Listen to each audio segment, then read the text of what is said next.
Could Donald Trump stand in the way of his own party making wins this primary season? Some suggest he might.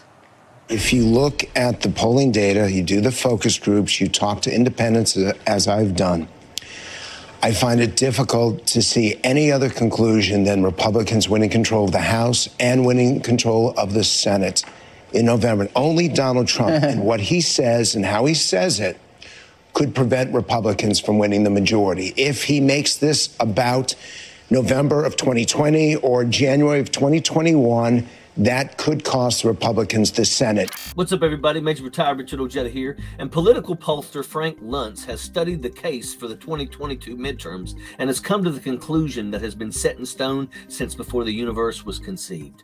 Donald Trump is a loser. Luntz believes that the primary roadblock for the GQP is their very own golden cow himself, and that Trump's perpetual fixation on the 2020 loss could be the demise of the GQP in 2022. In all honesty, it's mind-blowing that a fascist criminal enterprise like the GQP even exists.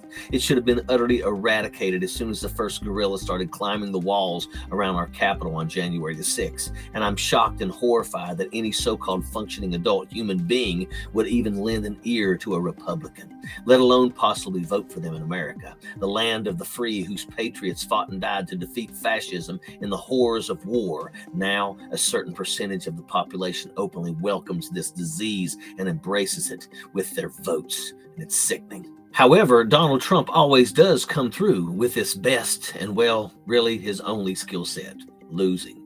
And if he's not in a padded cell blathering about Hillary Clinton for the rest of his life at Leavenworth, he likely can come through with yet another epic loss in 2022 by dragging the GQP into his own personal pity party and foiling primaries across the country by propping up QAnon cultists as candidates. There are many, even in the Republican Party, though they never have the gall to speak truth aloud, who see Donald Trump for the wart that he is, that his days as a GQP kingmaker are now laughable at best, and his candidates are a losing proposition.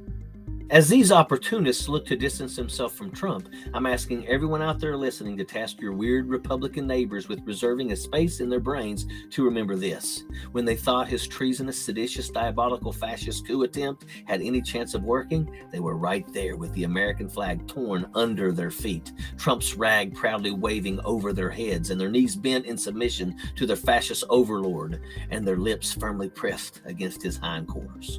These people have no policies, they have no plans, no morals, no decency, no Americanism. They have avarice, and they see opportunity, period.